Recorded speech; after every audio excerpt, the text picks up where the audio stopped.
Mansfield, we have a step-by-step guide to help you sign up for our emergency alert system. First, open your preferred web browser and type in mansfieldtexas.gov/emergencyalerts. Type in your first name, then your last, then choose your preferred contact method by typing in your phone number or your email address. If you wish to receive both text and voice notifications, you'll want to add the phone number you wish to receive voice messages on, making sure both voice and text are chosen.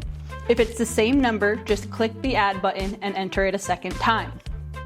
Click the type of alerts you'd like to receive, then provide your address to receive localized notifications. Enter your street address, city, state, and zip, then click the Sign Up Now button to record your information and you're all set.